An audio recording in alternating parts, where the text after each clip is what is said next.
বিশ্বাস করেন আর না করেন 2026 বিশ্বকাপকে ঘিরে এমন কিছু কাকতালীয় ঘটনা সামনে এসেছে যেগুলো দেখে অনেক ফুটবল ভক্ত বলছেন এইবার কাপটা ব্রাজিলেরই। 2002 সালে ইনজুরি থেকে ফিরে বিশ্বকাপ জিতেছিলেন রোনালদো। আজ 2026 সালে নেইমারও ফিরেছেন ইনজুরির দীর্ঘ লড়াই শেষে। ব্রাজিলের 3টি বিশ্বকাপ শিরোপা এসেছে গ্রুপ সি থেকে। 2026 সালেও ব্রাজিল আছে গ্রুপ সিতে। 1994 সালে যুক্তরাষ্ট্রে বিশ্বকাপ জিতেছিল ব্রাজিল। 2026 বিশ্বকাপের অন্যতম আয়োজকও যুক্তরাষ্ট্র। তাহলে কি সত্যি ইতিহাস আবার নিজেকে পুনরাবৃত্তি করতে যাচ্ছে, নাকি এগুলো শুধুই কাকতালীয়? ভিডিও শেষ পর্যন্ত দেখুন, কারণ আজ আমরা এমন কিছু তথ্য দেখব যা একজন ব্রাজিল ফ্যান হিসেবে আপনার শরীরে কাঁটা দিতে বাধ্য। ফুটবল শুধু একটা খেলা নয়, ফুটবল হলো আবেগ, স্মৃতি, স্বপ্ন এবং কখনো কখনো অবিশ্বাস্য কিছু কাকতালীয় ঘটনার সমষ্টি। বিশ্বকাপ এলেই কোটি কোটি সমর্থক নিজেদের দলের জন্য নতুন করে স্বপ্ন দেখতে শুরু করে। কিন্তু কিছু কিছু সময় এমন কিছু ঘটনা ঘটে যেগুলো দেখে মনে হয় হয়তো সবকিছু আগেই লেখা ছিল। 2026 বিশ্বকাপকে সামনে রেখে ব্রাজিলকে ঘিরে ঠিক এমনই কিছু আলোচনা চলছে। কেউ বলছে এটা নিছকই কাকতালীয়, আবার কেউ বলছে ইতিহাস স্পষ্ট ইঙ্গিত দিচ্ছে 24 বছরের অপেক্ষা শেষে 6ষ্ঠ বিশ্বকাপ জিততে পারে ব্রাজিল। আজ আমরা সেই সব আলামত, পরিসংখ্যান এবং বাস্তবতার গল্প একসাথে দেখব। আর ভিডিও শেষে আপনিই সিদ্ধান্ত নেবেন এগুলো কি সত্যিই ব্রাজিলের বিশ্বকাপ জয়ের সংকেত, নাকি শুধুই সমর্থকদের কল্পনা। চলুন শুরু করি 2002 সালের বিশ্বকাপ দিয়ে। ফুটবল ইতিহাসের অন্যতম সেরা ক্যামব্যাকের নাম রোনালদো নাজারিও। 1999 থেকে 2002 সাল পর্যন্ত তিনি একের পর এক ভয়াবহ ইনজুরির সঙ্গে লড়াই করেছেন। অনেকে বিশ্বাসই করতেন না যে তিনি আগের মতো খেলতে পারবেন। বিশ্বকাপ স্কোয়াডে তার জায়গা নিয়েও প্রশ্ন ছিল। কিন্তু বিশ্বকাপ শুরু হওয়ার পর পুরো পৃথিবী দেখেছিল এক অন্য রোনালদোকে। তিনি করেছিলেন 8 গোল। ফাইনালে জার্মানির বিপক্ষে করেছিলেন জোড়া গোল, আর ব্রাজিল জিতেছিল তাদের 5ম বিশ্বকাপ। এখন 2026 সালে এসে ব্রাজিল সমর্থকরা সেই গল্পের সঙ্গে আরেকটি নামের মিল খুঁজে পাচ্ছেন, নেইমার জুনিয়র। গত কয়েক বছরে বারবার ইনজুরিতে পড়েছেন তিনি। অনেকেই বলেছিলেন তার সেরা সময় শেষ। অনেকে মনে করেছিলেন তিনি হয়তো আর কখনো বড় টুর্নামেন্টে নিজের সেরা রূপে ফিরতে পারবেন না। কিন্তু নেইমার এখনো লড়াই করে যাচ্ছেন এবং 2026 বিশ্বকাপ হতে পারে তার ক্যারিয়ারের শেষ বড় সুযোগ। যদি তিনি ফিট থাকেন তাহলে হয়তো পুরো পৃথিবী আবারও একজন ব্রাজিলিয়ান সুপারস্টারের জাদু দেখতে পারে। এখন আসি আরো অবাক করা একটি তথ্যে। ব্রাজিল 1962 সালে বিশ্বকাপ জিতেছিল। সেই বিশ্বকাপে তারা ছিল গ্রুপ সিতে।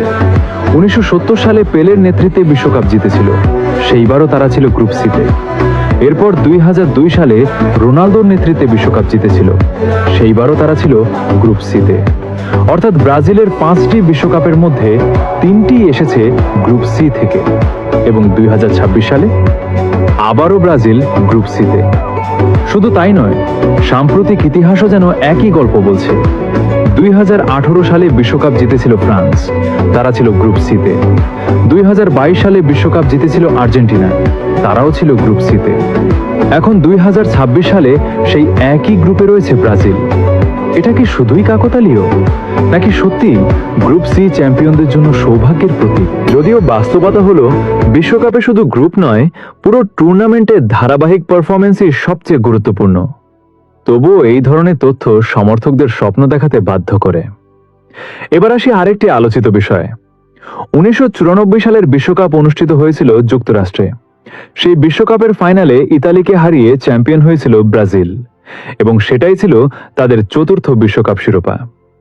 2026 বিশ্বকাপও অনুষ্ঠিত হচ্ছে উত্তর আমেরিকায়। যুক্তরাষ্ট্র, কানাডা এবং মেক্সিকো, এই 3 দেশ যৌথভাবে আয়োজন করছে টুর্নামেন্টটি। তাই অনেক সমর্থক মনে করছেন হয়তো উত্তর আমেরিকার মাটিতেই আবারও ব্রাজিলের সাফল্যের গল্প লেখা হবে। তবে কাকতালীয় ঘটনা দিয়ে বিশ্বকাপ জেতা যায় না, প্রয়োজন শক্তিশালী দল। আর সেই জায়গায়ও ব্রাজিল বেশ ভয়ঙ্কর। দলে রয়েছে ভিনিসিয়াস জুনিয়র, যিনি বিশ্বের অন্যতম সেরা উইঙ্গার।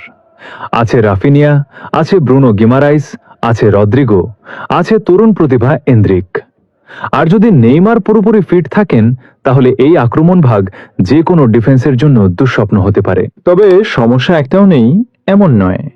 গত কয়েকটি বিশ্বকাপে ব্রাজিল কোয়ার্টার ফাইনালেই থেমে গেছে। 2018 সালে বেলজিয়াম, 2022 সালে ক্রোয়েশিয়া, দুইবারই শিরোপার স্বপ্ন ভেঙে গেছে। তাই 2026 সালে তাদের সবচেয়ে বড় চ্যালেঞ্জ হবে মানসিক দৃঢ়তা। কারণ প্রতিভা তাদের সবসময়ই ছিল, যেটার অভাব ছিল সেটা হলো বড় মুহূর্তে সঠিক সিদ্ধান্ত নেওয়ার ক্ষমতা। আর যদি এই সমস্যার সমাধান করতে পারে ব্রাজিল, তাহলে তারা অবশ্যই অন্যতম শিরোপা দাবিদার। সবশেষে একটা কথাই বলা যায়, ইতিহাসের কিছু মিল আছে, কিছু কাকতালীয় ঘটনা আছে, কিছু পরিসংখ্যান আছে, আর আছে কোটি কোটি ব্রাজিল সমর্থকের স্বপ্ন। কিন্তু ফুটবল এমন এক খেলা যেখানে কোনো ভবিষ্যৎবাণী শতভাগ সত্য হয় না। তাই 2026 বিশ্বকাপ সত্যিই কি ব্রাজিলের হবে, নাকি আবারও নতুন কোনো গল্প লিখবে ফুটবল? সেই উত্তর সময়ই দেবে। তবে একটা বিষয় নিশ্চিত, যদি ব্রাজিল বিশ্বকাপ জিতে যায় তাহলে আজকের এই সব আলামত নিয়ে মানুষ বহু বছর ধরে আলোচনা করবে।